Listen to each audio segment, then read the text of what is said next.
বালিয়া খামার দখলের জন্য তার লাঠিয়াল বাহিনী মোতায়েন করেছে। আগামীকালই নাকি তারা বালিয়া খামার দখল দেবে।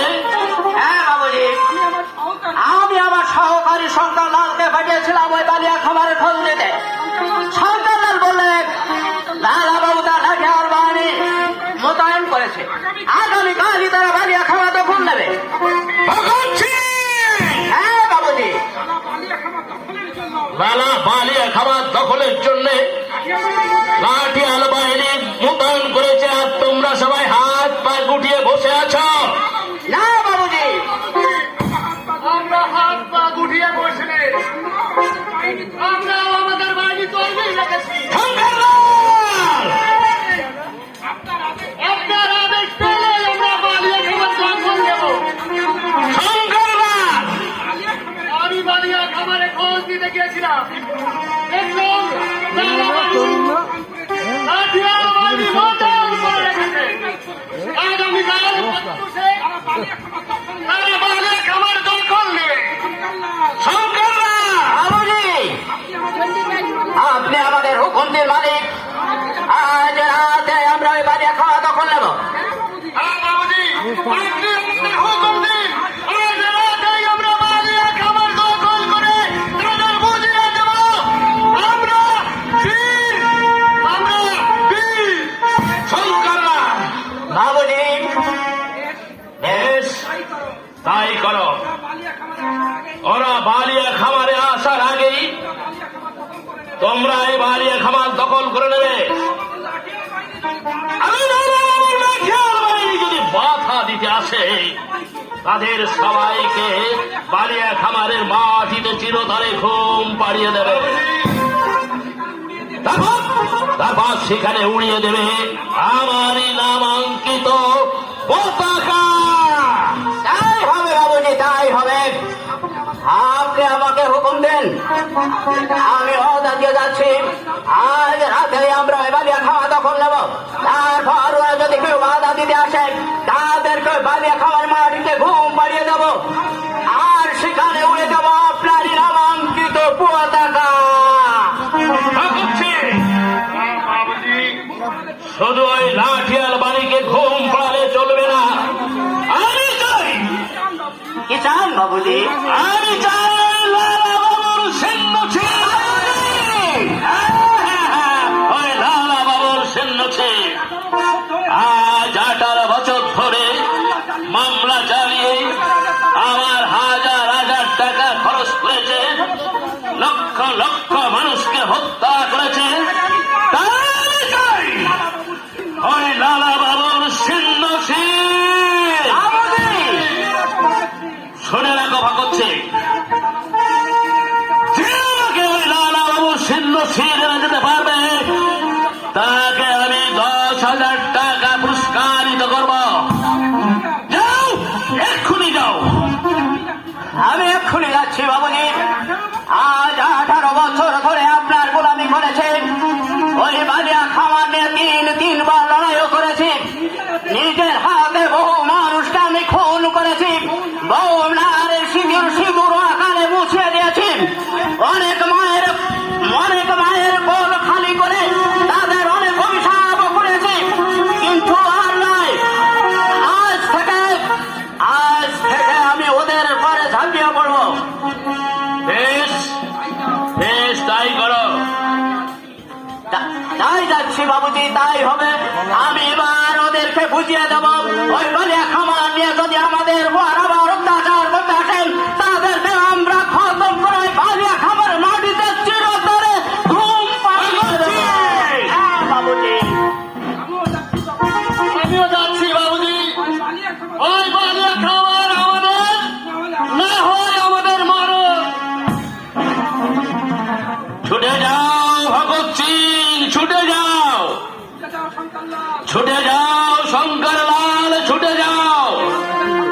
এই অঞ্চলের সকল নারী পুরুষদেরকে সংঘবদ্ধ করে তাদের হাতে তুলে দাও তীর ধনুকের অস্ত্র। একসঙ্গে ঝাঁপিয়ে পড়ে লালা বাবুর উপর, তারপর তাদেরকে সবাইকে খতম করে সৃষ্টি করা মহাস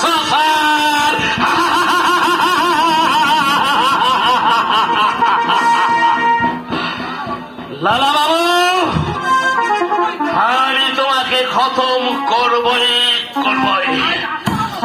আজ 18 বছর ধরে তিনবার লড়াই করে তুমি আমার অনেক ক্ষতি করেছ, অনেক মানুষকে তুমি খুন করেছ, অনেক নারীর স্মৃতির সিঁদুর তুমি মুছে দিয়েছ, তাদেরকে তুমি বিধবা সাজিয়েছ। তোর থেকে আজ আমি শুনতে পাই তাদের কান্নার ধ্বনি। তারা আজ কেঁদে কেঁদে আমাকে অভিশাপ দিচ্ছে।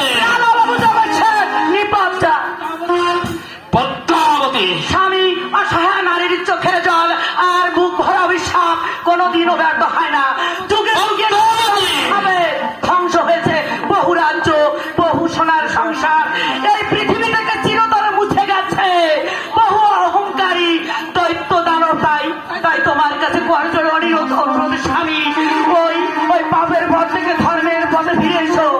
বন্ধ করো মামলা মকদ্দমা, টাকা পয়সা ধন দৌলত ঐশ্বর্য কিসের অভাব তোমার? ভগবানের কাছে রাজা বাদশা ভিখারি সবাই সমান। মৃত্যুর পর সবাইকে একদিন ওই শ্মশান ঘাটে যেতে হবে। কিন্তু সেদিন একটা কানা করিও কেউ সঙ্গে নিতে পারবে না। সেদিন একাই সবাইকে যেতে হবে। তাহলে কেন টাকা সম্পদের প্রতি একদম বিরক্ত করো না পদ্মাবতী। দুনিয়ার এই খেলা করে দুদিনের জন্য এসেছি। একদিন সবাইকে এই সুন্দর পৃথিবী ছেড়ে চলে যেতে হবে। কিন্তু সেদিন একটা টাকা করিও কেউ সঙ্গে নিতে পারবে না। বন্ধ করো, বন্ধ করো, তোমার ওই নীতি কথা বন্ধ করো।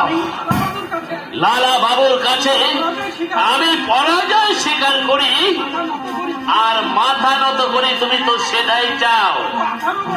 গত 18 বছর ধরে তিনি আমার সঙ্গে শত্রুতা করে আসছে। যার রসানলে পড়ে একটা দিন একটা রাত আমি শান্তিতে ঘুমাতে পারিনি। আজ আমি করব তার সঙ্গে মিত্রতা। না না, তা কখনো সম্ভব না। বিচারক একমাত্র শ্রীহরি তারপর সর্বস্ব উৎসর্গ করে এই স্বার্থের খেলা থেকে তুমি ধর্মের পথে ফিরে এসো।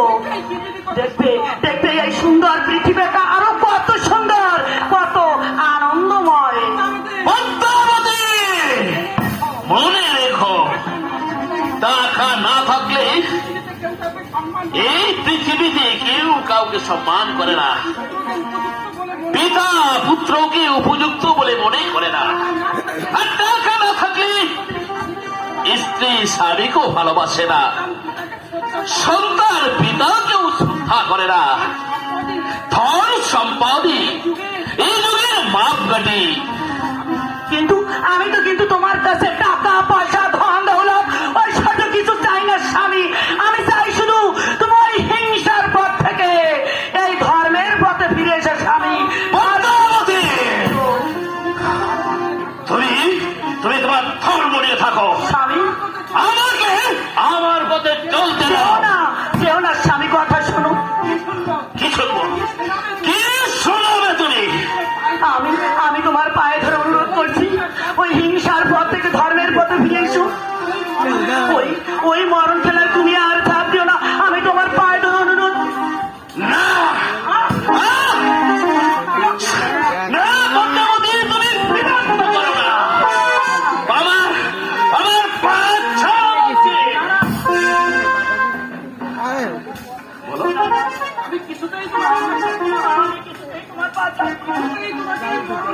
কিছুতেই আর আমি তোমাকে মরণ খেলায় চাপ দিতে দেবো না। না না, কথা বলে আসবে। ওই